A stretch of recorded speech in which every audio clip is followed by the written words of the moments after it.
Bonjour à tous, je m'appelle Muriel Jean-Jacques, je suis fondatrice du centre Carutera et votre coach en motivation et performance.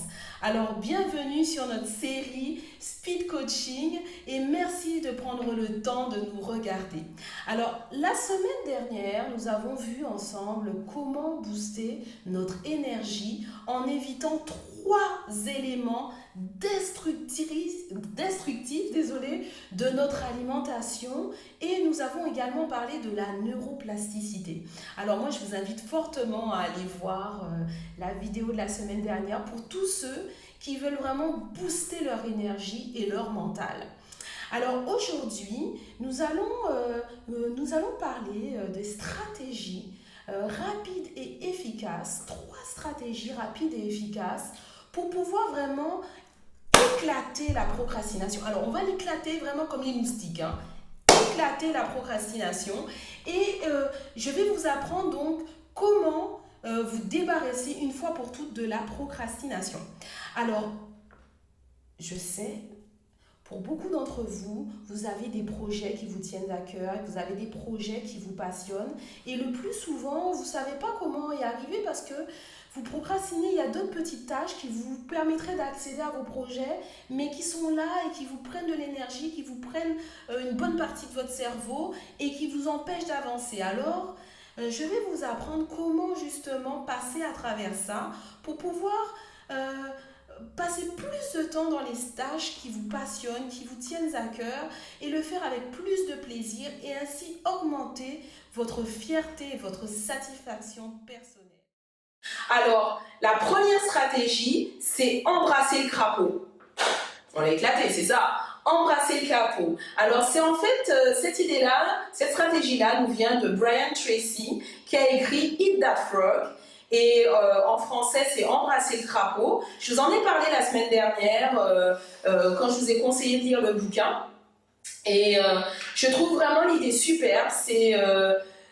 On me l'a conseillé il y a quelques semaines et je dois dire que ça fait vraiment une différence dans mon emploi du temps puis dans la manière dont j'avance dans mes projets. Alors je vous conseille ça vraiment fortement. Ça consiste en fait cette méthode de commencer par notre crapaud de la journée. C'est-à-dire qu'on a des tâches qu'on exècre, qu'on n'aime pas.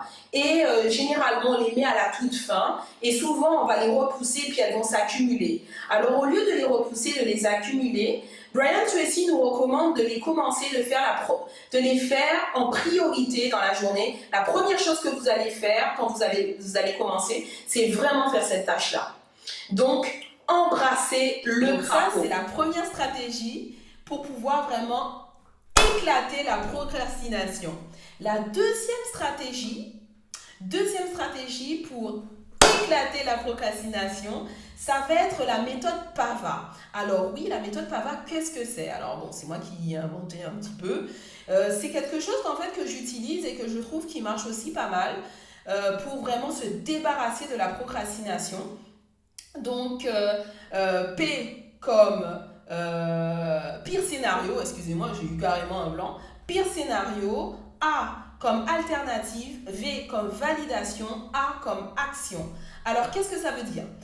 Pire scénario, alors, si vous effectuez votre tâche, quel est le pire scénario qui va se passer si vous faites la tâche en question sur laquelle vous procrastinez? Alors, je prends un exemple. Si je dois nettoyer mon bureau, le pire scénario qui peut arriver, c'est que 1. Je n'ai pas éprouvé du plaisir, je vais être toute seule à le faire, ça c'est 2. Et puis 3, je n'aurai vraiment pas de plaisir à le faire, quoi. C'est vraiment chiant. Donc c'est ça qui me vient, c'est chiant, il n'y a pas de plaisir, je vais le faire toute seule. Donc une fois qu'on a identifié justement les points qui sont vraiment gênants pour moi et qui m'empêchent de faire vraiment cette tâche-là, maintenant on va trouver des alternatives, donc des solutions à ces points-là. Donc, le fait de ne pas éprouver du plaisir, alors on va mettre du plaisir, saupoudrer de plaisir cette tâche-là. Et donc, une fois que vous avez fait ça, donc vous avez vu les différentes alternatives, donc les différentes solutions pour pouvoir justement faire votre tâche, maintenant vous allez vérifier. Vous allez vérifier l'écologie, vous allez vérifier si ces solutions-là, ces alternatives-là sont viables. Je vous donne un exemple. Si par exemple, vous voulez courir tous les matins, vous avez fixé ça à 6h du mat et vous n'y arrivez jamais. et que le plus souvent vous vous couchez tout le temps à 1h ou à 2h du matin. C'est sûr que ça ne va jamais se passer. Par contre, si vous vous dites, ok, je vais étudier cette solution-là, donc me lever le matin à 6h, donc les horaires, et voir si c'est une solution viable. Visiblement, ça ne l'est pas, alors que si vous preniez l'horaire peut-être du midi, l'heure du lunch, avant de manger une demi-heure de marche ou de course à pied, et ensuite une demi-heure pour manger, ben, vous avez plus de chances de pouvoir faire votre tâche comme ça. Donc vous avez vraiment étudié l'écologie, vous avez regardé si la nouvelle solution que vous avez trouvée était possible. Donc ça, c'est pour vérification. Et le dernier point de notre PAVA, c'est action. Alors une fois que vous avez trouvé des solutions et qu'elles sont vérifiables, elles sont possibles, alors vous vous mettez en action. Et le fait de vous mettre en action, qu'est-ce que ça va faire? Ben, ça va faire que vous allez ranger votre bureau, par exemple. Ça va faire que vous allez peindre peut-être la chambre que vous avez toujours voulu peindre, ou faire couper le gazon, je ne sais pas, quelle que soit l'activité ou la tâche sur laquelle vous procrastinez. Donc, PAVA, c'est-à-dire pire scénario, alternative, vérification, action. On a éclaté la procrastination. Troisième stratégie pour éclater la procrastination, ça va être les 30 jours de diète de procrastination. Alors, vous allez vraiment faire une tâche par jour sur laquelle d'habitude vous procrastinez, vous allez vous obliger à la faire pendant 30 jours. 30 jours, une tâche de procrastination par jour. Donc, c'est vraiment cette diète-là de procrastination. Et ce que vous allez vous rendre compte, c'est qu'au bout de vos 30 jours, ben, vous allez être vraiment super fiers. Moi, je vous dirais, même avant ça, juste la première semaine, vous allez booster votre fierté, vous allez booster votre motivation. Ça va être terrible, personne n'arrivera plus à vous arrêter. Ça va être waouh! Terrible. Alors, moi, je vous conseille vraiment les 30 jours de procrastination. Donc, ça, c'est vraiment pour les plus téméraires. Alors, j'espère vraiment que vous avez aimé ça, vous avez aimé ce que vous avez entendu aujourd'hui, que vous avez appris. N'oubliez pas vraiment de pratiquer. C'est sûr que je vous donne des conseils, mais si vous ne les pratiquez pas, vous ne pouvez pas voir les résultats. Donc, vraiment, action. Et donc, si vous avez vraiment aimé cette vidéo, je vous invite à la partager avec vos amis, avec vos parents, avec des collègues. Vraiment, ça va me faire super plaisir parce que j'ai passé beaucoup de temps pour vous préparer cette séquence. Et de la partager, de commenter, de mettre des j'aime, ça va vraiment m'encourager. Alors, pour ceux qui veulent mettre un commentaire et qui procrastinent, alors c'est l'occasion de pratiquer toutes les stratégies que je vous ai données pour vraiment mettre vos commentaires sous la vidéo.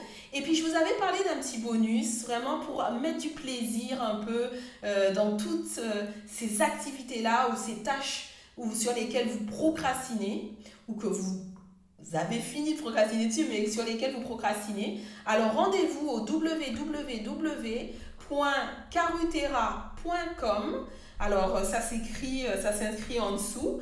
Et vous vous enregistrez, vous allez obtenir justement le petit audio pour pouvoir mettre du plaisir dans les tâches que vous n'aimez pas faire. Alors, je pense que vous allez vraiment aimer ça.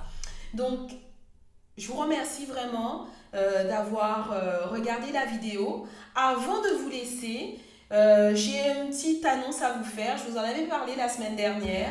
Donc la semaine prochaine, je vais vous parler de l'abondance. Alors j'ai un séminaire samedi 29 qui va se passer à Pointe-à-Pitre. Alors pour tous ceux qui sont en Guadeloupe, je vous invite à venir le voir. C'est à 11h, qui s'appelle En route vers l'abondance. Et qui va vous donner justement, vous montrer comment attirer l'argent et le succès dans votre vie. Alors pour tous ceux qui ont des croyances, des fausses croyances par rapport à l'argent, qui pensent que c'est les autres qui méritent et pas eux, qui pensent que finalement l'argent c'est péché, que c'est pas bon d'en avoir dans sa vie ou d'avoir de l'abondance dans sa vie, ou pour tous ceux qui ont l'impression qu'ils ont les poches percées, c'est-à-dire que l'argent rentre mais qu'il sort tout aussi vite. Alors moi je vous invite à vraiment venir le samedi 29 à 11h. sur le séminaire En route vers l'abondance. Vous allez vraiment aimer ça. Puis je vais vous donner vraiment des stratégies pour pouvoir vous débarrasser de vos croyances limitantes et pour pouvoir vraiment commencer à attirer l'abondance dans votre vie.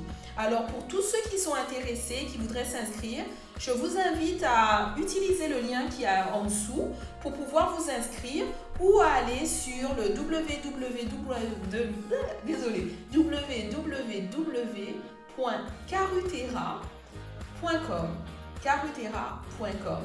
Et puis bon, je vous attends la semaine prochaine, on parlera d'abondance.